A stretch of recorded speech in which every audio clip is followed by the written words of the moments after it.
Well, good morning, everyone. It's a real pleasure and honor to have, we had over 100 people sign up for the webinar. And for those of you that have followed CEI in the past, this is our third series as Judy and I, along with our special guests, have talked about topics relating to the client experience. We've talked about how to do business development in even more detail today around the etiquette, and we'll continue to offer these programs. Obviously, people are webinared to death, so we appreciate you very much taking the time to join us this morning.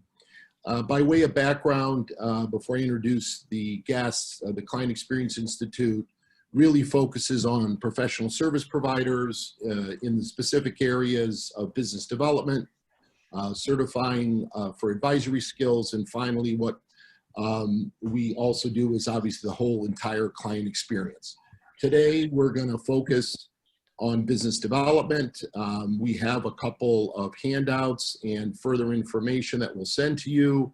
It is being recorded, so for those of you that have colleagues that would like to take part in it down the road, we'll send it to everybody that signed up, because obviously some people had some conflicts. So when we talk about etiquette in the virtual business development world, you know, Judy and I learned firsthand, you know, during the past 60 days that you can't come across disingenuous, you can't come across as being insensitive to the clients, right? So we're now at a point in the evolution of the pandemic, at least in certain states, where, you know, things are opening up and it is now time to get back on the business development horse and begin to deal with building rapport, creating relationship currency. And we're honored to have several guests with us. First of which, Colleen Harding, we've known. She's a native Clevelander. She has a Cleveland School of Etiquette, which is about a little over 10 years old. She has also been in the radio business, and we're very, very honored to have her. Katie Tolin, many of you know, she's a thought leader in the accounting space. She has worked for BDO, she's worked for SS&G. She has served AIM, the Association of Accounting Marketing, in numerous ways, and is a real lightning bolt, really, in the industry, and we're really honored to have Katie. My co-founder, Judy Bodenhammer, we got together about 4.5 years ago to form the Client Experience Institute. Judy brings a wealth of both knowledge in running companies. She's worked with law firms, accounting firms. She's dealt with marketing. She is very, very adept at understanding the psyche of the buyer, as well as the service providers that are on this call. So without further ado, one other housekeeping item: if you do have any questions, please put them in the chat box. We'll make sure to get to them. If we can't, we will answer them offline. Obviously, we have your email addresses, and we'll know who obviously submitted the question. So with that, Judy, if there isn't any other further items. You know, I want to do a special shout out to the team at Aprio, because we've had a great group of people that have signed up for this. So thank you so much for joining us, and welcome to the Client Experience Institute. And I think that as we are thinking about what's going to happen over the next 40 minutes, is we're hoping that you take one thing away that you can actually put into practice. That's kind of Mark and our goal for every one of these sessions, is take one piece of action that you can take to kind of take control of your business development and in this world, and your marketing that you're going to be doing. So that's really the goal. And I think we're going to begin with our friend Colleen. Colleen worked with us on a couple of clients where we actually did etiquette sessions with them. And they were in the accounting space. So it was actually an interesting opportunity for us to get to know Colleen and her elegant expertise as she talks about etiquette. And I think we want to begin by asking you the question, Colleen: how is it different now? How is etiquette different in our new virtual world?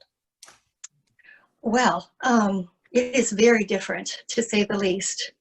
Obviously, this is very new for everyone. I want to start off by saying that nobody is comfortable in this new regime. And to be completely frank, I don't even know if the etiquette arena is current, because when I went to research and find out what is the new norm and what is acceptable and what makes people comfortable, it was difficult to find credible sources that had good information on how to proceed. To be honest with you, no one in a million years could have forecasted the coronavirus for the business arena. Now, that being said, it doesn't mean that there aren't protocols that can be taken in order to facilitate this new venue or this new environment, but the venue is definitely not familiar to most. So I guess the best thing to do is to go back to roots, the roots of protocol and etiquette for professionalism. And that is to think about what we need to do in proceeding forward. First of all, the one thing I did find that everybody was on the same page about, including myself, is the safety aspect. And that is, when proceeding with clients and prospects, it's very important that you make safety and everyone's comfort level a priority. Now, etiquette itself is a customary code of polite behavior amongst professions and groups.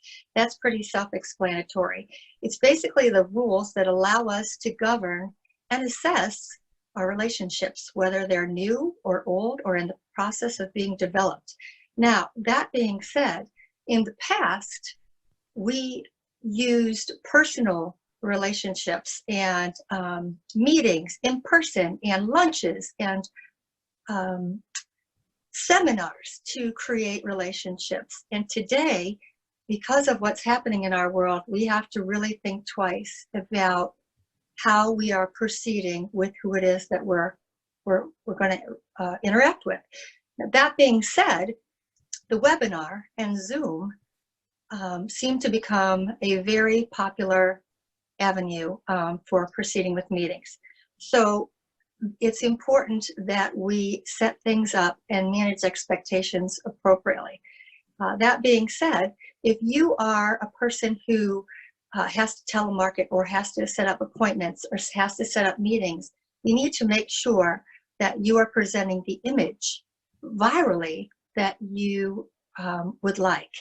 And it's not a terrible idea to set it up and then have one of your coworkers or someone who's a friend take a look at, what you have behind you and what you have logo-wise and how you're presenting yourself to whoever it is that you're in front of. So that being said, I'm going to go through a couple of good things that you should remember when presenting virally. First of all, it's very important that when you do a Zoom meeting or something like that you be on time. Everybody needs to show up on time. It once again demonstrates a respect for somebody's time, which is the most valuable thing that you can give someone. Also, introduce the individuals who are going to be on the telecast if possible. Obviously, if there's many, you can't do it, but it's a nice thing you did earlier, recognizing a firm that was tuning in, which I think is terrific. Always make sure that you look your best. People are deciding whether they like, trust, and find you credible now virally, and that doesn't give us an out on how we present ourselves. So it's very important that we watch our posture, how we present ourselves with clothing, that we are tidy, that we are well groomed, because once again, this goes towards our image. Hey, Colleen, can I interrupt for a second? Because, the world, we get this asked quite a bit, I'm in my home, I'm a little more casual, I'm working with my colleagues. Mm-hmm. Is it okay for me to look a lot more casual? What would be kind of your guidance for people on that? Well, when a person looks their best, it demonstrates a dignity in themselves. And we all carry ourselves differently when we look good.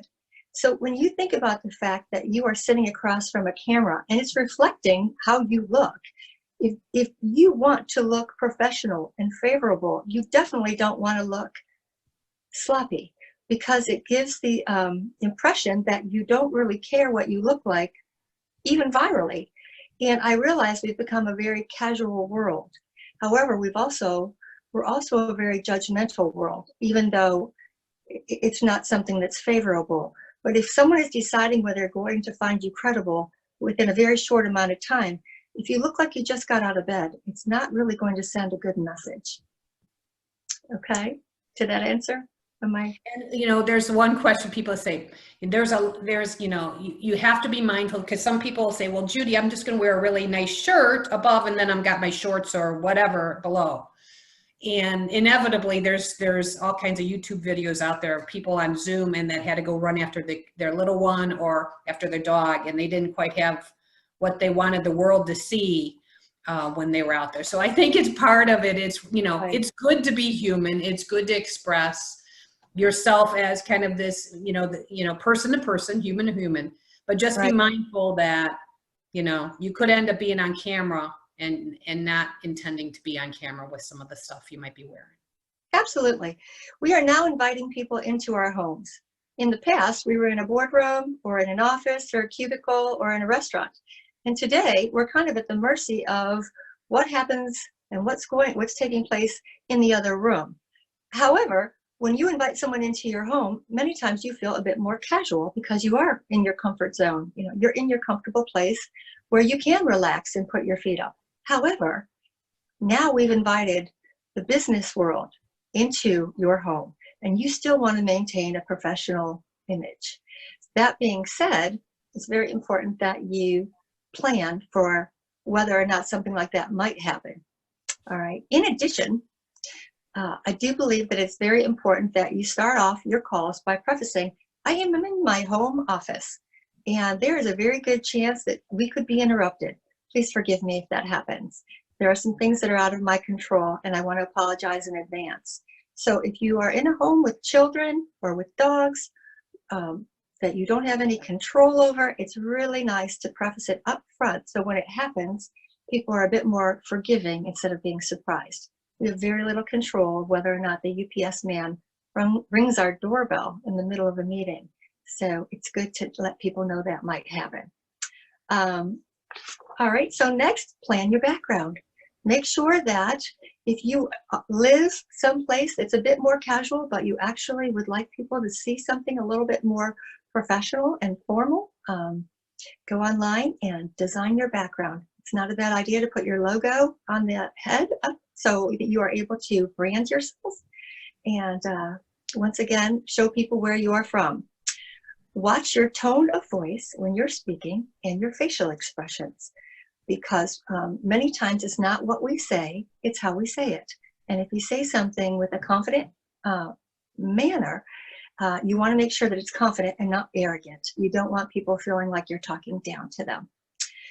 Try not to talk on top of people. That is a big one, because many times we get excited to say something and somebody else might be speaking, and then there's a whole bunch of other people getting ready to express their opinions at the same time. So protocol is dictating that we be very careful about when we speak and not step on top of anybody else that's speaking at the same time.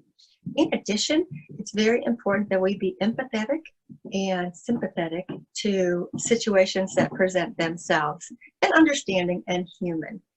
Things are going to happen that we have no control over, so it's very important that we, from a humanitarian perspective, be sensitive and be forgiving. Also, it's a very good idea that we not eat or drink on webinars. And the reason is because we can hear everything that you're doing. So if you're crunching a pretzel or you're sipping a soda, it comes across on the webinar and people can hear it, and a lot of times it can be rather annoying. The host is always the last one to leave a meeting. So if you do have to excuse yourself, let people know in advance that there will be an assistant or associate host who will stay back after the meeting and answer any additional questions that take place or need to take place. My final on my list here of important things to remember when doing a webinar is to make eye contact with the camera. Always look at the camera. Do not look at yourself when you are speaking. And the reason is because we have an opportunity to engage with people via camera now instead of in person.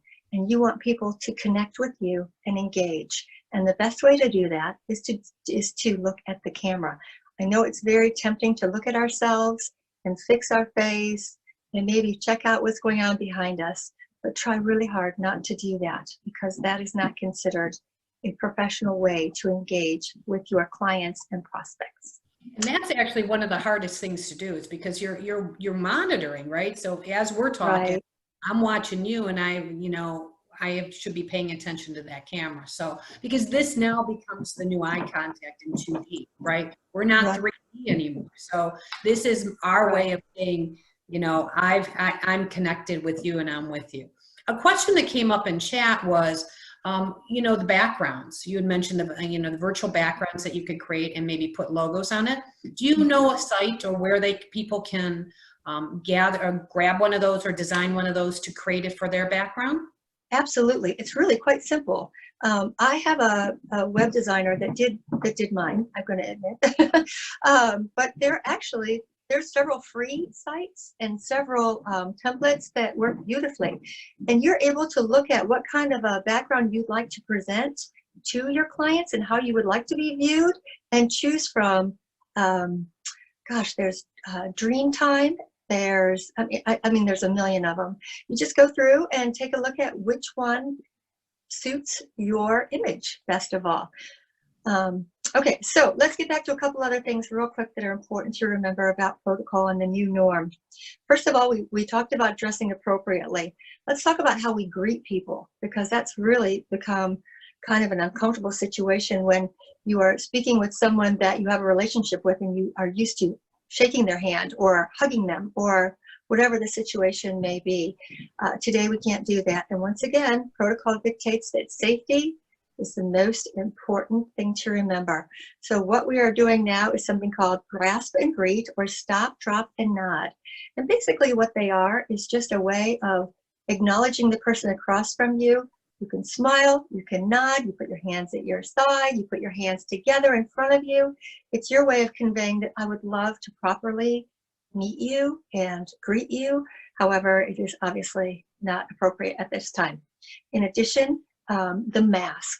The mask has become so uncomfortable and so cumbersome, but it's unfortunately something that's not going to go away for a while. So yes, with the mask, it's very important that you practice the either grasp and greet or the stop, nod, and stop, drop, and nod. It's not easy to say out of respect. So is there a way for you to demonstrate the grasp and greet? It's basically you grabbing onto your own hands. I don't know if you can see where my hands are positioned, but it's me showing that I'm not going to reach out to them. I'm grabbing my own hands and then pulling them into myself, in a way. It's kind of like this, right? Yeah. Because well, then some people do that dad, thing, and some people, which is a peace kind of, I'm so very sorry, I can't shake your hand kind of a thing. Some people do this. Some people just grab their tips and pull it in. There are several different ways to deal with that grasp and greet. Great. Thank you. Very good. Okay. And then, let's see. So when it comes to the mask, if you are not able to understand what somebody is saying, it is perfectly acceptable to ask them to repeat. Say, I am so very sorry.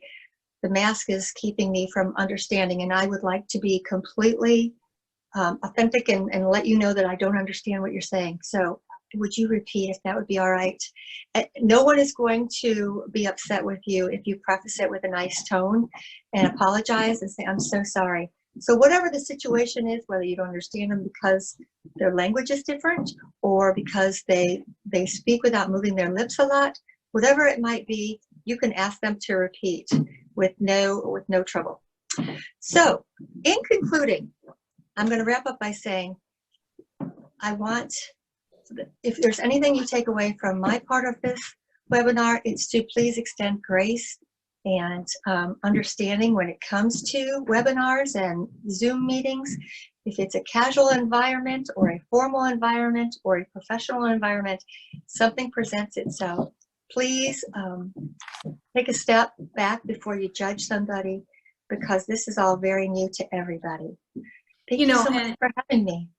And Colleen, thank you. Because, people are a little fatigued on a lot of stuff. And I think just, we talk about being personal and professional and being very human today, right? I think that is a theme that on all of our sessions that we're talking about. So thank you for that. We're going to circle back with you at the end and kind of have you recap your top 5. So now we're going to kind of shift from the etiquette. So thank you, Colleen, from the etiquette perspective. We're going to move to, so now what do we do about marketing as we're starting to reopen things? And Mark talked about the fact that now we're starting to re-engage kind of the whole business development and kind of that building our pipeline process. We have one of our faves here. I'm going to unmute you, Katie. Let me see. Katie, are you there? You go. I am. There you are. And so Katie's really devoted her career to marketing and growing in a professional service world. Really worked with some tremendous firms, both local firms, national firms, super regional, and really kind of all over the spectrum. She was formerly one of the top 100 influential people in accounting, which is super cool, Katie. That's great. And then also has been inducted into the Accounting Marketing Hall of Fame. So it's good to have a rock star with us today. And I want to open the conversation with you, kind of talking about, as we think about marketing, what are in the mind, what's kind of on the mind of marketing marketers in the professional services world? What are they thinking? How are they pivoting? Give us some insights, and then kind of share what you think we should be doing as professionals in the industry. So this is very challenging, because what we want to know is what the heck should we be doing, and we honestly don't have a clue. There is not a roadmap that has been developed that tells us this is how we navigate it, this is what works, this is what doesn't work. So it's a very uncomfortable place for us to be. And so when people are uncomfortable, they often, 1, do nothing, or 2, revert back to something that they're comfortable with. And in today's environment, that may or may not even be what makes sense today. So as we as marketers are trying to figure this out, like what does next look like? First of all, we have to become comfortable with being uncomfortable, because it's not going away anytime soon. And then we've got to figure out, how do we put together our own map? This is not a case where we can look out for best practices and prior examples of what worked well. You've got to be able to take a little bit of risk on your own and try something for the first time, and you step up and you actually be the leader in what this should look like. Now, you're probably saying, Katie, I really don't want to be that sleazy salesman, that pushy marketer right now. And to that, I would say, I agree completely. I mean, you never want to be that person, in the pandemic or not. I want to say it was like March 15th, 16th, 17th, right as everything started going crazy. One of my peers got a message from a promotional company asking him to buy hand sanitizer with his firm's logo on it. So incredibly creepy, sleazy, not at all what it is we want to be. So we've all seen those examples of what we don't want to do. So now we've got to figure out what it is that does work today. And I think ultimately it comes down to any outreach, any messaging, any communication, any sales call, whatever it is that we're doing, needs to be first and foremost about understanding how coronavirus is impacting someone else, their business, personally, whatever it is based on the conversation that you're having. And then how do we help? What does that look like? How and when it is? Marketing has always been about being helpful. Today, we need to be helpful more than we have ever been before. And I think ultimately what's going to happen, I've heard multiple people say this, so I can't take credit for it, is when this is all said and done, and I'm not sure when done is and what it even is going to look like, but people are going to remember who was there for them. They're going to remember who gave them information, that sense of calm, that help, whatever it was that they were looking for. And each and every one of us want to be on that list of here's who it was who helped me. I was having a conversation with a partner about 2 weeks ago on how do you outreach to your prospects right now. And he said to me, he's like, so Katie, basically I need to be treating my prospects like clients. And I was like, yes, it's really, really that simple. I'd like to tell you this is rocket science, but it's not. Those same conversations you're having with your business, those very emotional, deep conversations on the success and even the survival of their business should be the same conversations that you're having with everybody in person and in any messaging that you're sharing out. I think what benefits us is everyone is hungry for information. Judy and Mark shared how many people were on this webinar alone because we are all trying to figure this out. So share that information with them. And what I would say is we need to be a little bit proactive in that information as well.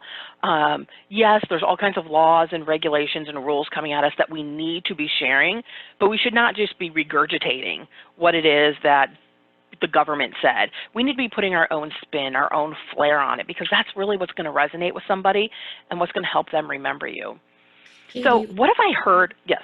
In so many ways, what I heard you say is, because when you're talking about, and we've seen a lot of this, there's tons of webinars that are going on talking about in accounting space, PPP, same thing with the legal space. What are we doing? That insight to create impact and guidance is really what clients need. I mean, they can read up on things. It is what they want, your take and your point of view on it, right? And that's where I think marketing can really help. Correct. So what does this mean? Like, I can go read the government's website, but right. what does this mean to me? What should I be thinking about? What should I be considering? And I think that's where treating your prospects and your potential buyers as customers comes in, because what were those questions we'd be asking our clients today? We should be painting that same picture around that in all of our outreach to get people thinking and analyzing. We can't make decisions for them, but we can help guide them to what they need to consider to make that decision. And that's really what it is we should be aiming to do. Great. And so I've heard some firms do some pretty interesting things, so when I say there's no roadmap, there isn't, but I've heard some pretty interesting stuff. There have been firms that have jumped on webinars and have actually planned webinars in like 4 days. There's one firm that I know that did their first one in their 75-year history, and they got nearly 1,000 people on that webinar. But it doesn't stop there. They had the follow-up and everything afterwards, and one webinar became weekly webinars, and it's really snowballed for them. There's another firm out there that's currently surveying one of their industry groups. What we're hearing from these buyers is they want to know what their peers are doing, kind of like we want to know what our peers are doing. So so what they said is, hey, we're going to survey them and actually be able to share with their peers and the others in the industry that here's what we're thinking about doing and how we pivoted and what that looked like. There are firms that have gotten media placements. They've been on television, and they've never been on television before, because they're not just saying, oh, here's what's happening. They're providing that context around it, and that's what people are looking for. And I think what's really exciting to me is there are instances that we can actually track new business back to some of this thought leadership. And anyone who's been in a marketing role, we know that's incredibly hard to do. That outreach, that webinar, that article, that white paper, whatever it was they engaged with is one of multiple touches. But there is business coming directly as a result of that. And I think that's pretty cool. But there are still many firms out there that are failing to convert the activity that's happening into leads. And I think that's something we all need to step up and do. If you've got somebody who's been on 5 of your weekly webinars, what do we do? And how do you work with your sales team then to actually make that happen? So and I think, let me ask you a question. So what if you don't have a sales team, right? So we have some mid-sized firms on here, and they don't have a dedicated BD person, right? So you've had 3 people, a person attend 3 of your webinars. What would you recommend that they do? Well, first of all, everyone has a sales team. It's whether or not it's a dedicated outsourced business developer on a full or part-time basis, or if it's one of your partners, one of your CPAs, one of your consultants, one of your attorneys, whatever it is. We all have a sales team. So I think it's a matter of reaching out to them. I think a good starting point is who knows who. If we don't have a direct outreach to them and we're not comfortable saying, hey, we know you've attended 5 of our webinars, do we have a commonality? LinkedIn's a great way to go to say who knows who and what this looks like. And it's really sitting down to say, this person is engaged with us enough. We know there's a pain point. Let's talk about what that next outreach would be. The good thing is, though, sales outreach today is simpler than it has ever been. Right. And this is probably, let me say hopefully, the only time in our lives that we will ever have a single commonality across the globe. I could pick up the phone and talk to anyone anywhere in the world right now, and we know what it is that we have to talk about. We are all going through the exact same thing in very different ways. And so I think that's plays to our benefit, because if you always wonder, like, you know, what is that outreach? What should I be communicating? This is it. And then also, you know, for us who might not be comfortable with this kind of outreach, remember, there are really only two major categories of people that can really help right now. You know, the first is the doctors and the scientists that are out there trying to figure out the solution and keeping people alive. Absolutely. The other are the financial and the legal professionals that are going to help businesses and individuals stay afloat through this. We are in that category. We are a very small group of people that can actually solve the pain that our buyers are going through.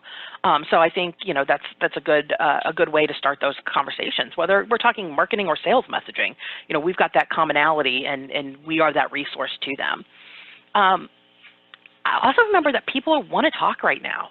You know, I was on a call with somebody 3 weeks ago, and, you know, the conversation just kind of snowballed, and he said to me, he's like, you know, Katie, are you okay with me asking you these questions? He's like, honestly, I just get so excited to talk to somebody not in these four walls of my house. Once again, I mean, I think we feel that way. And so I think this is a good way that we can get that communication going. We shouldn't be hesitant, because that people want to talk. They also have more time to do so.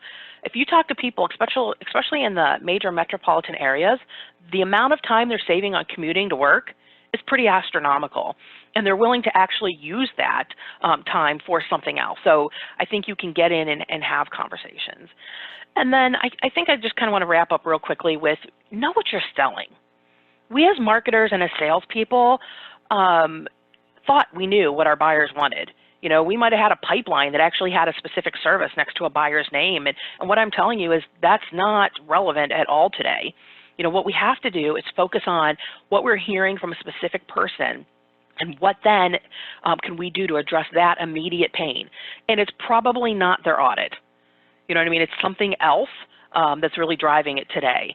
So we've got to figure that out. So what have I seen? I've seen packaging of flat rate services related to helping people get the PPP going, and now around the PPP forgiveness. There was a firm that I'm aware of, a couple of them, that did PPP workshops and actually charged people to attend workshops. Cash flow forecasting is going through the roof. If you have a cybersecurity team, that's another thing. Payroll, of all things, payroll is sexy again. And so there are firms out there that sell payroll that are increasing that, because it's so instrumental to what it is that we're doing. And, you know, I even read today that Crow launched a service to help banks do the PPP calculation. So there's really cool stuff that is happening out there, but you can't wait to see what somebody else does and then piggyback off of it. You have to be that entrepreneur, that innovative person, and actually bring that to the forefront for your buyers, and then create your helpful messaging around it. You know, in the messaging, I think historically we, in those that serve the professional services world, we love to be experts on everything, right? And both Colleen and you, Katie, have reflected, and Mark and I believe, part of it is you have to just try. You have to bring ideas to people. They may not be fully cooked, but they are a kernel of information that can be built and can grow. And I think the fear of not having all the answers, that's where we have to let go from the past and live in the new norm, is because this is truly about co-creating the future of organizations, firms, and businesses. And that comes from taking a little risk and talking about things that you're hearing about, just like you talked about, Crow's doing this. Bring those kind of ideas to your clients and say, hey, what do you think about this? I don't know if it's perfect for you, but hey, this might be something that you can benefit from. And that can be that indispensable partner during this period of time. So good. Is there anything else that you'd want to share before we kind of go back around and we're going to wrap a little bit here? So the one thing I would say is just make sure any messaging that you're doing is very specific. You know, you see a lot of stuff out there right now, and I think we're all tired of it. We can help. Right. We can help with what? And I think that's where maybe some of the unable to turn all of the activity we have into leads is coming, because we're not very specific with what it is that we can help. And our buyers right now don't even know what they should be asking. They don't even know what they need. So we really have to be on the front end of that and actually kind of paint that picture for them. So stay away from that generic messaging that's out there. And, you know, I'm sitting there thinking, well, when can we go back to what it is that we're comfortable with? And I don't have the answer, but I think until the time that we can reach out our hand and shake hands with somebody else, we probably need to rethink any of the traditional marketing that we've done to see, you know, if we're there back to that comfort, new normal, whatever that looks like, kind of scenario. Great.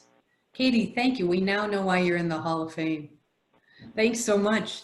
So now we're going to kind of turn just for a couple minutes, because as we promised, we always keep things on time here.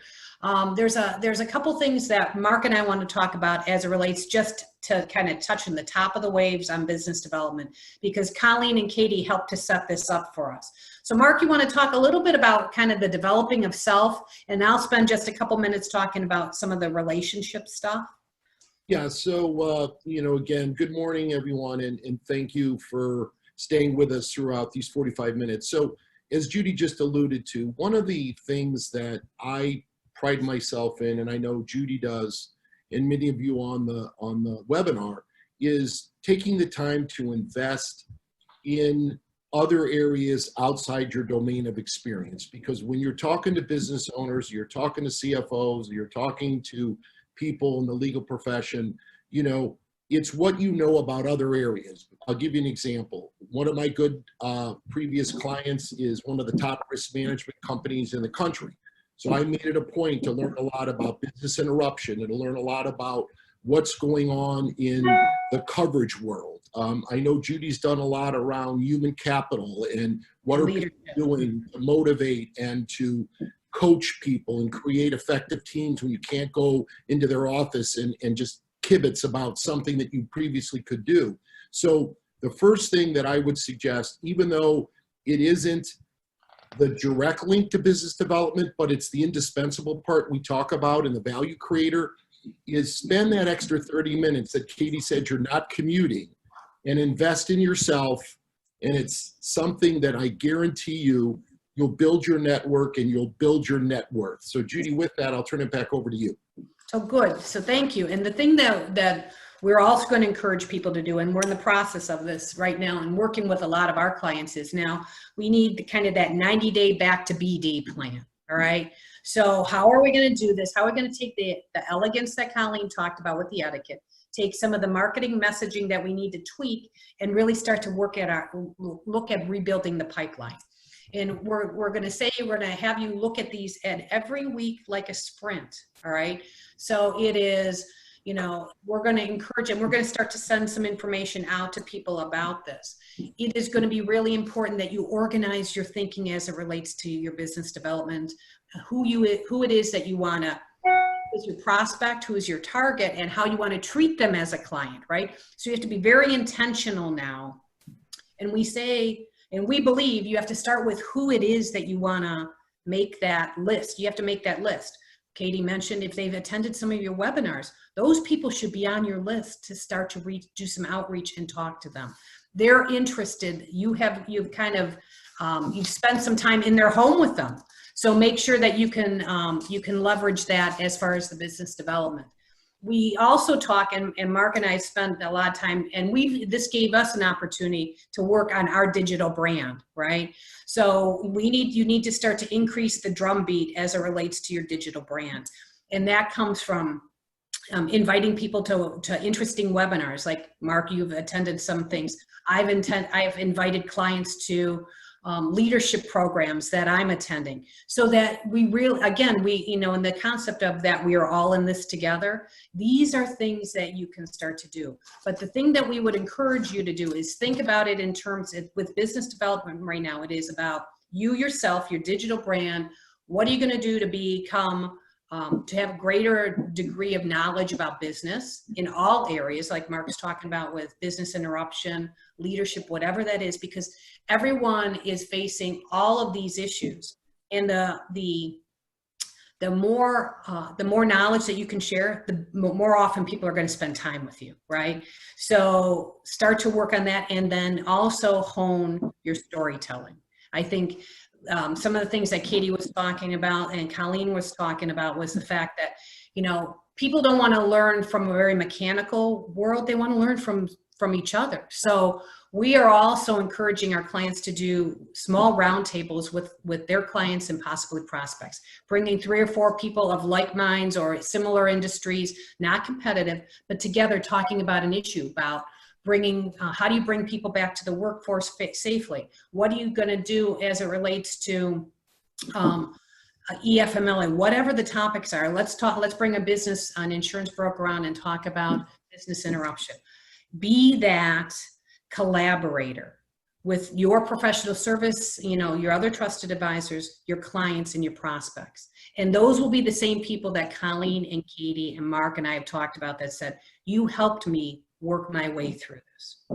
So with that, and I think we are pretty close to time. I'm going to ask that each one of the teams kind of talk about their top 5. And Colleen, I'm going to start with you. Okay. Share kind of your top 5 on overall etiquette, and if Okay. there's any final thoughts. I'm going to go real quickly because I do want to be respectful of everyone's time. First of all, dress appropriately. If it's a happy hour, great, dress for a happy hour. If it's a business meeting, dress for a business meeting. Don't dress for a happy hour for a business meeting. Don't dress for a business meeting for a happy hour. Pretty simple. It's pretty simple. And if you are inclined, definitely look into a backdrop or a background. It's actually kind of fun. It's kind of a calling card, so to speak. When greeting others, instead of the handshake, definitely look into doing either a grasp and greet or a stop, drop, and nod, or something that indicates that you're friendly and you would really like to shake their hand if you could. Make eye contact on videos and when you're wearing a mask. Even if you are wearing a mask, smile. You know, you can still see the smile through your eyes. Announce what's going on in your world. If you've got a whole bunch of things going on behind you, let people know. And then give them an opportunity to be human and forgive you if something does happen. Thanks so much for having me in your homes and listening. Thanks. And Colleen, one of the things we're going to send out is kind of a checklist on etiquette, right? We'll send that out to our audience. So thank you for that. All right, my friend Katie, what do you think about marketing? What's your top 5? I think be helpful, be helpful, be helpful. If we can avoid, you know, pushy sales and really approach it from a helpful manner, I think we'll be more successful. If you don't know where to start, capitalize upon this one thing that's happening to everyone in the world right now, and you now have your starting point for any messaging, any conversations that are going on. Treat prospects like clients. Call them. Ask how they're doing. Did they get the PPP? Are they in position for forgiveness? All those same conversations that you're having with your clients. That's what you talk to your prospects about. Use video. People are very used to video today, and now we know how to use it properly. So make sure that you're actually doing outreach and seeing people face to face when you can, and then reevaluate what the heck it is that you're even selling, because what buyers are looking for today is not what they were looking for in February, and we need to be able to adjust. Perfect. Thank you, Katie. Mark, how about you and I split this? One thing that I always believe, if you do nothing else but spend 11 minutes a day doing business development activities, making sure that you are very intentional. If you invest 11 minutes, you are going to invest 11 minutes on the highest and most important things to do. Look at all the people that have attended your webinars. Do some outreach, call them, ask them what you can do to help to offer some additional guidance. They've already said they're there with you and they want to learn more. Mark, you want to talk about the next? One of the opportunities I had, and even though I can't catch up with Katie and be in the Hall of Fame, I had a chance to get an article published by Daniel Hood in Accounting Today this week.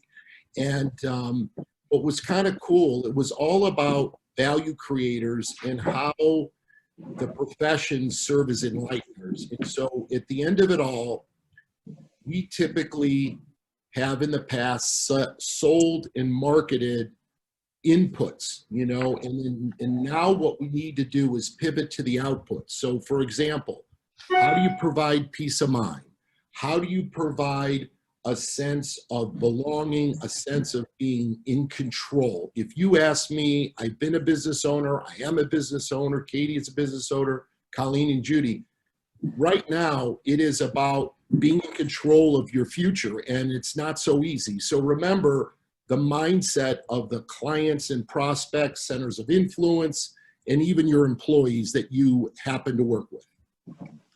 We also encourage you to creatively customize everything you're doing. So make it personal to the person that you are trying to do the outreach with, right? Add the human touch.